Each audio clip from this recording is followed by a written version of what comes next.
හයි අයිබෝ ඔගොල්ලෝ එකතු වෙලා තියෙන්නේ ඉහාරත් එක්ක. හයි අයිබෝ ඔගොල්ලෝ එකතුලා ඉන්නේ කාලි ප්‍රොජෙක්ට්ස් එක්ක. මම ඉස්කෝලේ යන කාලේ හිතන් හිටියේ පොලිසියට යන්න. ඊට පස්සේ A levels බයෝ එහෙම කරලා උසස් අධ්‍යාපනය කරේ කම්පියුටර් පැත්තෙන්. ඊට පස්සේ රස්සාවට කරේ යුද හමුදාවේ මල්ල ක්‍රීඩකෙක්. ඔය ඔක්කොම වෙනස් වුණා මේ කොරෝනාත් එක්ක content creation YouTube ඔය Facebook කරේ මේ වීඩියෝ දාන්නේ. සෝෂල් මීඩියා කතන්දරේ පටන් ගත්තා. දැන් මම මගේ කම්පැනි බොසා. ලංකාවේ ලොකු මාකටිං වලට ගොඩක් වෙන කාලි ප්‍රොජෙක්ට්ස් කියන ඒජන්සියේ ෆවුන්ඩර්. මේක රහම කතාව ඔය A level බයෝ කරලා කම්පියුටර් පැත්ත ඉගෙන ගෙන යුද හමුදාවේ මල්ල ක්‍රීඩකෙක් වගේ ඉඳලා මේ සෝෂල් මීඩියා කරලා එකතු වෙච්ච අර ඇඟ ඇතුලේ ඉන්න අර අමුතු සතා ඉන්නේ. ඌ තමයි මම ආසම දේවල් කරන්න මා පොළඹන්නේ. මට එන මනෝපාරක් ගහගෙන එන මොකක් හරි මාකටිං කැම්පේන් එකක් කියමුකෝ. ඒක හිතන එක එන කට්ටක් කාලා ජීවිතේ ගොඩ ගියේ මාර දේවල් ඉදිපරන් හිතුව එකක් නෑ. ඒක මරු මචං. අන්තිමට ඒක රිසල්ට් එද්දී ඒකෙන් මට සල්ලි හම්බෙන එක වැඩක් නෑ. මට ආතල්ලේ අර අයිඩියා එකක් ඉනෝවේට් කරලා ඒකෙන් අර ප්‍රතිඵල එද්දි මචං අංක විදියට views විදියට engagement විදියට මිනිස්සු ඒකත් එක්ක රස විඳිද්දි ඒකේ වෙන ආතල් එකක් තියෙනවා. මට පොඩි ප්‍රශ්නයක් තියෙනවා. ඇත්තම කියන්නේ ඔයා දැන් කරන්නේ ඔයා ආස දේද? ඔයාට මේ ලෝකේ ජීවත් වෙනකොට කරන්න අමාරුම දේ තමයි ඔයා වෙන එක. එක්ක කවුරු හරි පුෂ් කරයි ඔයා මේ පාරේ යන්න, ඔයා මේ රස්සාව කරන්න, ඔයා මේ මිනිස්සයා වෙන්න, ඔය හැදියා ඔයාට හරියන්නේ නැහැ මෙහෙම හැදෙන්න. එහෙම කරලා ඔයා විදිහට කොයි හරි තැනක පොසිෂන් එක නවත්තන්න මේ ලෝකේ පුදුම බලපෑමක් තියෙන්නේ. සරලවම ඔයා අකමැති දේවල් වලට ඔයා නොවි ඔයාට හිත හදාගන්න වෙනවා. සමහර විට ඔයාට ඕනි සින්දුවක් හදන්න, එක්ක චිත්‍රයක් අඳින්න, ට්‍රැවල් කරන්න, අමුතු ක්‍රියේටිව් නිර්මාණයක් කරන්න. හැබැයි කෙතරින් ආව ડોක්ටර් කෙනෙක්, ඉංජිනේර් කෙනෙක් නැත්තම් ඔය පිළිගත් රස්සා තියෙන්නේ මේකෙන් තමයි හම්බ කරන්න පුළුවන් පොසිෂන් වෙන්න පුළුවන් කියලා. ඒකට පුෂ් කරනවා වෙන්න පුළුවන්. හැබැයි ඉතින් මේ ලෝකේ හැම එකකටම මංගල කිකිනිකේ දාන අර ගෞරවනීය රස්සා ටික කරන්න බෑනේ බං. පුරප්පාඩු ප්‍රශ්නයක් නෙමෙයි, හේතුව උගේ ඇඟේ ඒක නෑ. මේ ලෝකෙ මිනිස්සු කාලාන්තරයක් තැලි ඉද්දී 2010-15 වෙද්දී ඔලුව උස්සගත්තා සෝෂල් මීඩියා. ඒකත් එක්කම පස්සෙන් ආපු එක්කෙනා තමයි මොනිටයිසේෂන්. ඒකේ හොඳම කාරණාව ඔයා ඇතුලේ ඉන්න ක්‍රියේටිව් සතාට, ඩිජිටල් කපටියට මේක ඇතුලේ ඔයා වෙලා කෝටි ගණන් හම්බ කරන්න පුළුවන්. උදාහරණයක් හැටියට මිනිස්සු වරද්දන දේවල් සරලව ලේසියෙන් කරලා පෙන්නලා කබිලෙම් ලෝකෙ ලොකුම ටික්ටොකර් වුණා. මට මතක හැටියට ඩොලර් බිලියනයකට උගේ බ්‍රෑන්ඩ් එක ළඟදී වික්කා. ඔයා නිකමට හිතන්න ඔයාගේ එක්ස්ලා 5ක් එක්ක ඔයාව දානවා කැලේකට. දාලා ඔයාට සතිය ගානේ එක කෙනෙක් වයින් කරන්න කියනවා. අන්තිමට ඉතුරු වෙන එක්කෙනත් එක්ක ඩොලර් ලක්ෂ 3ක් බෙදා ගන්න පුළුවන්. අන්න ඒ වගේ කප්පටි මජ්ජර මිනිස්සුන්ගේ ඔලුත් එක්ක සෙල්ලම් කරන්න පුළුවන් මහා සාහසික ගේම්. එක විදිහකට ඒවා හෙන සාහසික ගේම්. එහෙම කරලා මිස්ටර් බීස් ඩොලර් මිලියන ගණන් බිලියන ගණන් හොයනවා. මම දැක්ක අර කෙල්ලෙක් මිනිවලවල් සුද්ධ කරනවා. ඒකේ ඩොලර් ලක්ෂ ගණන් හොයනවලු. ලංකාවෙත් ඉන්න ඔය විහිළු කර හිටපු නිකන් ගොන්ජෝක් කියපු ක්‍රියේටර්ස්ලා අනිවාර්යෙන්ම ලක්ෂ 50ට උඩින් ගන්න හැම වීඩියෝකටම ලක්ෂ 90ක් ගත්ත වීඩියෝසුත් තිබ්බා. ඒක පැත්තක තියන්නකො. මාසයක් දෙකක් තිස්සේ එළවලු අවලා අන්නේ එළවලු ටික ලස්සනට කපලා කරලා නෙලන කරන දේවල් දාලා සාමාන්‍ය මාසෙට ලක්ෂ 30ක් 40ක් හොයන ගෑන් ළමෙක් හැමත් ඉන්නවා. ඕගොල්ලෝ දන්නේ නැද්ද? මොකද්ද බං මේ උනේ? එයාලට පුළුවන් වුණා එයාලගේ ඇඟ ඇතුලේ ඉන්න ක්‍රියේටිව් පොරව නැත්නම් ඩිජිටල් කපටියව හරියට මොනිටයිස් කරන්න. මිනිස්සුන්ට ජීවිතේ හොඳටම පුළුවන් දේ එයාගේ දක්ෂකමක් කියලා හිතන්න බයයි. මොකද ඒක එයාට ලේසි. එයා හිතන්නේ හැමෝටම පුළුවන් ඇති බෑ. ඔයාගේ ඇඟ ඇතුලේ ඉන්න ක්‍රියේටිව් සතා හින යුනික්. එක වෙන එකට ලේසියෙන් ඇචීව් කරගන්න බැරි අමාරු ගේම් එකක්. ඔයා TikTok එකේ ශෘංගාරාත්මකව නටන කෙල්ලෙක් කියමුකෝ. නැත්තම් ගස් කපන කොල්ලෙක්. නැත්තම් টয়ලට් වල කපන්න කියමුකෝ. ඒක ඔයා ලස්සනට කරනවා නම් ඒක මාර ස්කිල් එකක්. ඉතින් ඔයාට එහෙම පුළුවන් දෙයක් තියෙනවා නම් ඇයි ඒකෙන් සෝෂල් මීඩියා වලින් ගේමක් ගහන්න බැරි? හේතුව ඔයා ඒක දුවවන්න සිස්ටම් එකක් ඔබන්න දන්නේ නැහැ. ඔයාට හැකියාව නැහැ නෙමෙයි. ඒක කන්සිස්ටන්ට්ලි දුවවන්න ඔයා දන්නේ නැහැ. සරලවම වීඩියෝ එකක් රැන්ඩම් chance එකකට මිලියනයක් දුවනවා කියන එක මහ ගේමක් නෙමෙයි. හැබැයි ඔයාට දිගටම වීඩියෝස් වලට views ලක්ෂයක් ගන්න පුළුවන් නම් ඒක ගේම් එකක්. ඒකට ඔයා මේ මම කාලික සිස්ටම් එක අනුගමනය කරා නම් හරි. මම රැට්ටගේ සිස්ටම් එක, වස්තික සිස්ටම් එක, මම බ්ලොක් ඇන්ඩ් ඩිනෝගේ සිස්ටම් එක අනුගමනය කරා නම් හරි කියලා හිතනොත් ඔයා ෆේල්. ඒක බෑ.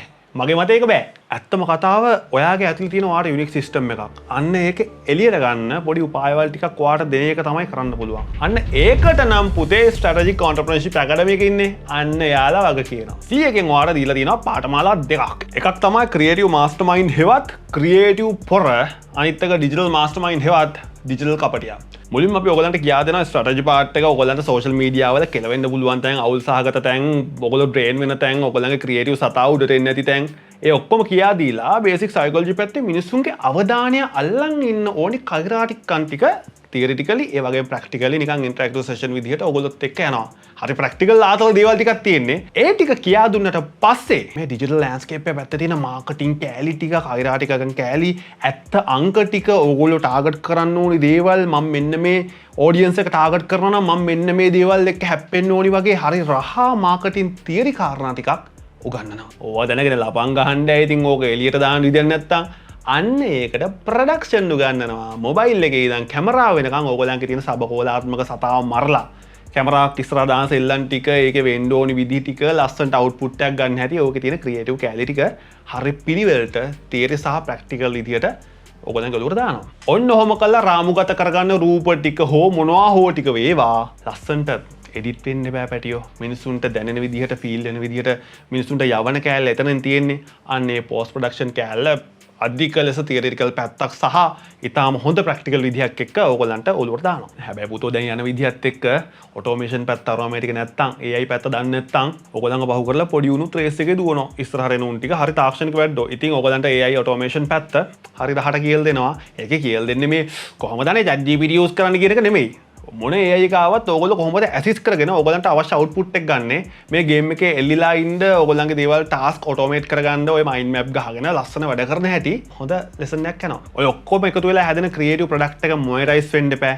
මේ සෝෂල් මීඩියා වල තියෙන ඔපචුනිටිස්, නොකළ යුතු දේවල්, රූල්ස් සහ මේවා මොනිටයිස් කරන ක්‍රම, ඔයාගේ බ්‍රෑන්ඩ් එක කොතනද පොසිෂන් වෙන්න ඕනි, අන්නේ කියන කාරණාවල් ටික ලස්සනට ගන්නවා. දැන් ඔය කිව්වේ ක්‍රියේටිව් පොර ගැන. ඕක ඩිජිටල් කපටියා වෙද්දි ප්‍රොඩක්ෂන් කෑල්ල චුට්ටක් අඩු වෙලා ඔයාගේ ඇතුලේ අයිඩියා එළියට දාන අයිඩියා සල්ලි කරන්න බලන් ඉන්න බිස්නස් ට්‍රැක් කරන බිස්නස් ට්‍රැක් කරලා ෆේල් වෙලා ඉන්න නැත්නම් කරන්න බලාපොරොත්තු වෙමින් ඉන්න කාට හරි ඉන්නවා නම් එයාගේ එන්ටර්ප්‍රෙනර් ඉන්නේ නිකන් අමුතු ව්‍යවසායකයා අමුතු නිර්මාණශීලී කපටියා අන්න ඌට අදාළ කරන බැංකින් කෑලි බිස්නස් කෑලි සහ තව අදහස් සල්ලි කිරීමට අවශ්‍ය තියරි ගොඩකුත් එක්ක එනවා ඩිජිටල් කපටියා. ඒක අරකට වඩා ප්‍රොඩක්ෂන් අරෝමය කැල්ල අඩුයි. හැබැයි ඒකේ මේ ෆයිනෑන්ෂල් පැත්ත මාකටිං පැත්ත චුට්ටක් අරකට වඩා වැඩි. හොඳ බිස්නස් මයින්ඩඩ් පොරක් නම් තමන්ගේ ගේමක් ගහලා මොකක් හරි ග්‍රෝ කරන්න ඉන්නවා නම් ඩිජිටල් කපටියෙක් ඔයාගේ ඇතුළේ ඉන්න අමුතු ක්‍රියේටිව් සතා පොඩ්ඩක් චුට්ටක් ආර්ට් එක පැත්තට බර එකව සල්ලි කරන්න බලන් ඉන්නවා නම් ක්‍රියේටිව් පොරක්. ඩිජිටල් කපටියෙක්ගේ ප්‍රැක්ටිකල් නෑ කියලා හිතන්න එපා. ක්‍රියේටිව් පොරක් එකේ අනිවාර්යෙන් ප්‍රැක්ටිකල් තියෙන ඕගොල්ලෝගේ රංගපාවෝලා ආතල් ටිකක් දීලා ලැබ්ස් වලට දාලා එකාට මැෂින් එක ගාන දීලා එඩිට් කරෝලා ප්‍රොඩක්ෂන් කරෝලා AI එක හැප්පිලා ඒ මලකෝලන් එකේ තියෙනවා කොහොමද? ෆිසිකල්නේ. හැබැයි මාත් ඉතින් බිස්නස් කාර්යනේ බං. බොරු ඕනේ නෑ මම ඇත්තම කියන්නම් මට මේකෙන් ලාභ හම්බෙන්න හැටි. අපිට ඕනි හොඳ ක්‍රියේටිව් පොරවල් ටිකක් ඩිජිටල් කපටියෝ ටිකක් හදන්න. මම ඩිජිටල් ක්‍රියේටිව් ඒජන්සියක් කරන මවුස් එකක් හැටියට මම දන්නවා මට පට්ට අඩුපාඩුවක් තියෙනවා ක්‍රියේටිව් පොරවල් නෑ. ඩිජිටල් කපටියෝ නෑ. මට ඕනි ඒකෙන් පොඩි හමුදාවක් හදාගන්න. මට ඇක්සස් තියෙන හමුදාවක් හදාගන්න. එතකොට මට ඒගොල්ලන්ට බිස්නස් අරන් දෙන්න පුළුවන් තමයි. හැබැයි ඉතින් ඒගොල්ලොන්ව අර බ්‍රෑන්ඩ් වලට අරහෙට මෙහෙට විකුණලා ඒකෙන් මට ලාභයක් ලබා ගන්න පුළුවන්. ඕක තමයි මගේ අල්ටිමේට් ප්ලෑන් එක. ඉතින් ඒක හැටි. ඒක මගේ බිස්නස් අයිඩියා එක. ඒගොල්ලන්ටත් ලාභයි නම් මටත් ලාභයි නම් යින් යන් කියන්නේ ඒක අවුලක් නෑනේ. ඕක තමයි මගේ අග්‍රගන්න කුප්‍රකට ප්ලෑන් එක. හැබැයි ඒකේ තියෙන රාම කාරණාව අපිට බලෙන් හරි උඹලගෙන් හොඳ වැඩ ටිකක් හදාගන්න වෙනවා. එහෙම වුණ නැත්තම් මේ වැඩේ ෆේල්. වීඩියෝ දෙකයි දැන් මේ කෝල් ආවත් 3000කට වඩා අපිට ලීඩ්ස් මැනේජ් කරගන්න බෑ. මේක නෝටිස් කරගත්ත ප්‍රධාන කාරණාවක් තියෙන එක පොඩක් අවුල්. ඒක තමයි මේකට බහින කොල්ල කෙල්ලෝ ටික හරි අමාරුවෙන් යන්නේ මචං. උන් කියනවා මේක මොකක් බැරද පොඩි පොඩි ඉන්ස්ටෝල්මන්ට් වලට ගෙවන්න බැරද? චූටි චූටි කෑලි ගෙවන්න බැරද? we are trying මචං. අපි මේක කොලැබොරේෂන් එකක් දාන් කරන්නේ ලොකු ඉන්ස්ටිටියුට් එකක් ලොකු කැම්පස් එකක් එක්ක. එතකොට අපිට කරන්න පුළුවන් දේවල් ලිමිටඩ්. මොකද ඒ පහසුකම් දෙනවා නම් අපිට ඒ විදිහට යන්නත් එපා. අපි try කරන්න මොනවා හරි කරන්න ඉස්සරහට හරි. හැබැයි දැනට නම් අපි වැඩේ එහෙම ගහගෙන යන්නේ නේද? කොල්ල කෙල්ලෝ ටික හරි ආසාවෙන් ඉන්නේ මේක ගේමක් ගහන්න ඕනි. මොකක් වුණත් කමන්නේ අපිට ගොඩ යන්න ඕනි. අයියේ මේකෙන් ගොඩ යන්න පුළුවන් වෙයිද? මේක මෝඩ තීරණයක් වෙන්නේ නැති වෙයි නේද? කියලා අහනකොට හිතට දුකයි මචං. ඒ කියන්නේ ඒක අර මේ කෝස් එකකට එහා ගිය මනුස්ස ධර්මයක් මචං අපේ එළියට ආව ඇත්තම කතාව. ඒ කියන්නේ නැත්නම් ඉතින් දැන් සෙනඟ සෑහෙන ඇවිල්ලා තියෙන බොරු කියන්න ඕනේ නෑනේ. මෙහෙම බයිලා ගහන්න ඕනේ නෑනේ. අපිට මේක කළ යුතුයි. කළ යුතුයි කියලා හැඟීමක් ආව මචං. වගකීමක්. මොකද මේ මිනිස්සු එන්නේ මචං හොප්ස් තියාගෙන අපි ගොඩ දායි කියන එකෙන්. එහෙනම් කරන්න වෙනවා. අපි හිතාගෙන හිටියටත් වඩා ප්ලෑන් කරන් හිටියටත් වඩා තව ලොකු දේවල් ටිකක් කරලා තව එක්ස්ට්‍රා සෙෂන්ස් ටිකකුත් ඇඩ් කරලා අපි පුළුවන් මට්ටමින් කරන්න හැම වෙලේම පුළුවන් තරම් networking sessions දාලා ඔයගොල්ලෝ 1 to 1 හරි ඔයගොල්ලෝගේ ideas තියෙනවා නම් අපි sharp කරන්න උදව් කරන්න. මේක බොක්කෙම කියන්නේ මේ plan කරන් හිටපුවා නෙමෙයි. අපිත් එක්ක collaborate වෙලා ලොකු brand ප්‍රමාණයක් ඉන්නවා. අපිට හරි ලාව යාළු fit level එකේ. මචං මේ අපිට මේකට උදව්වක් ගන්න පුළුවන් දිගුවොත් campaign එකක් දෙන්න level එකේ කට්ටිය. ඔයගොල්ලන්ගෙන් හොඳ creative වැඩ හැදුනොත් අපි ඔයාලා වරන් ගිහිල්ලා ඒගොල්ලන්ට සම්බන්ධ කරන්න. ඒ ගැන බය වෙන්න එපා. හැබැයි මහන්සි වෙලා වැඩේ කරන්න. ඔයා වෙන්න. ඔයාගේ soul එකේ ඉන්න creative සතා එළියට ගන්න try කරන්න. අපි දෙන වැඩ ටිකෙන්. තාම message එනවා සීමාවක් නෑ. ඒ හින්දා ඕගොල්ලන්ටම රෙජිස්ටර් වෙන්න self register guidance එකක් දෙන්න තමයි මේ වීඩියෝ එක හදන්නේ. පල්ලෙහා තියෙනවා link දෙකක් පැටියෝ. එකක් creative පොරට නැත්නම් digital කපටියට. දරන්න බැරි තරම් leads අනේ ඕගොල්ලෝම ගිහිල්ලා enroll වෙලා register වෙන්න. අවුලක් තිබ්බොත් අපිට message එකක් දාන්න contact numbers ටික පල්ලෙහින් දාලා තියන්න. ඕකේ ඩිජිටල් කපටියා කියන ලින්ක් එක එබුවට පස්සේ නැත්තම් c.lk එකෙන් ගිහිල්ලා ඩිජිටල් කපටියා එකේ තියෙන register now එක එබුවත් ඔයගොල්ලෝ එන්නේ මේ time table එකට.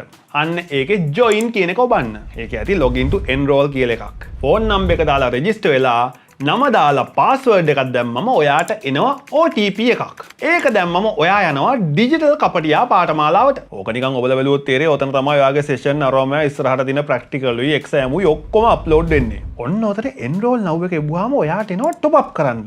ඒ කියන්නේ ඔයා ගාව තියෙන purse එකක් වගේ ඕක. ඔයාව top up කරාට පස්සේ ඔයාට course වලට ගෙවන්න පුළුවන්. එන්න එතනින් ඔයා යනවා මේ card එකෙන් නැත්තම් online transfer එකක් කරන්න පුළුවන් තැනට. එතන advance එකක් ගෙවන්නත් පුළුවන්. එකපාර ගෙවුවොත් discount එකකුත් තියෙනවා. ඔයා මේ account number එකට bank transfer එකක් කරොත් මෙන්න මෙතනින් slip එක upload කරන්න. ඔය කොහොම කිව්වත් උඹලා පටල ගත්තොත් message එකක් දාපල්ලා විනාඩියෙන් ඕක sort කරලා දෙන්න. creative පොරක් එක පුරව ගන්න බෑ කිව්වොත් නම් තොපි අල්ලලා විසික් කරනවා කොහෙට හරි. 28 වෙනිදාට ලොකු වැඩක් වෙනවා. ඒ තමයි C open day එක.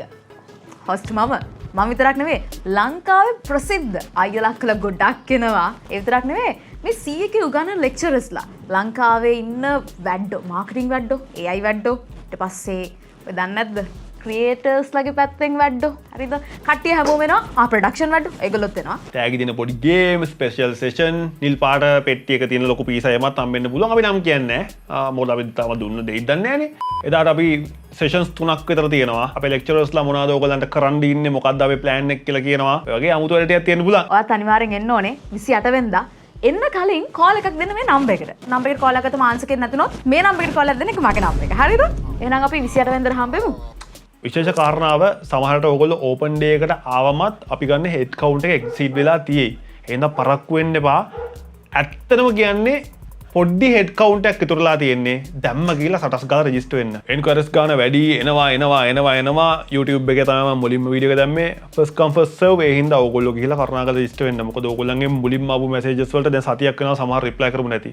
සමාව වෙන්න. මොකද අපි 5 දෙනෙක් එකතු වෙලා කෝල් සෙන්ටර් එකේ වැඩ කරලත් සමහර කට්ටිය රීච් කරගන්න බැරුණා. එච්චරට මේ ලීඩ්ස් ආවා. දෙවෙනි බැච් එකක් කරන්න ලොකු ප්ලෑන් එකක් තිබ්බේ නැහැ. හැබැයි යන විදියට කරන්න වෙයි. ඒත් ඒකට අහුවෙන්න ඉන්න එපා. මේක ඔයගොල්ලෝම කියලා රෙජිස්ටර් වෙලා වැඩේට බහින්න. ඔයාලට එක දෙයක් කියන්න.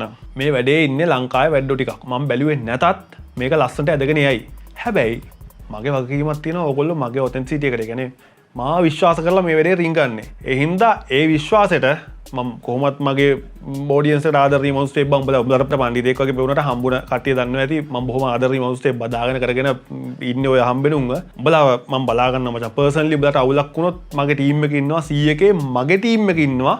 ඔයගොල්ලෝ වෙනුවෙන් ওই දෙයකට කන්ටෙක්ස් 5ක් විතර තියෙනවා එක වගේ ළඟ යන ඕනි වෙලාවක කෝල් කරලා ඔයගලන්ගේ ඕනි වෙලාවක arrange කරලා දෙන්නම් සමහර ලාවට දැන් අර පේමන්ට් කරපු කට්ටිය දැන් ATM එහෙම කරන්න බෑ ගෙවන්න බෑ කියලා හරි කමන්නේ අපිට දාන්න කියලා අපි bank transaction දාලා මේ ඒ වගේ financial sort කරන දේවල් එහෙමත් කරා ඒ හින්දා හිතන්න එපා බය වෙන්න එපා මොකද අපිත් මේ බන්දේසියක තියලා හම්බෙච්ච දේවල් නෙමෙයි අපිත් පොඩ්ඩක් ගේමක් ගහලා කට්ටක් කාලා මේ සිද්ධියේ පැලවෙච්ච ළමයිනේ එතකොට අපි ඕගොල්ලන්ගේ සිටුේෂන් තේරෙනවා ඔයගොල්ලොත් අමාරුවෙන් යන්නේ මේකට බහැලා බොරි වෙන්න දෙයක් තියන්නේ අපි අනිවාර්යෙන්ම ඔයගොල්ලෝ කරන් යන දෙයට ඔයගොල්ලෝ අයිඩියා හදන එකට ඔයගොල්ලන්ගේ ක්‍රියේටිව් සෝල් එකේ ඉන්න මිනිස්සු හෙල්ට ගන්න ඔයගොල්ලන්ව මොනිටයිස් කරන්න අපි මේ ගේම් එකේ ඔයගොල්ලොත් එක්ක ඉන්නවා එහෙනම් බය නැතුව දැම්ම කියලා රෙජිස්ටර් වෙන්න වැඩේදී හම්බෙමු හරි රහ දේවල් ටිකක් තියෙයි පාඩුවක් වෙන්න තියන්නේ නැහැ ගේම් එක යන් එහෙනම් ජය වේවා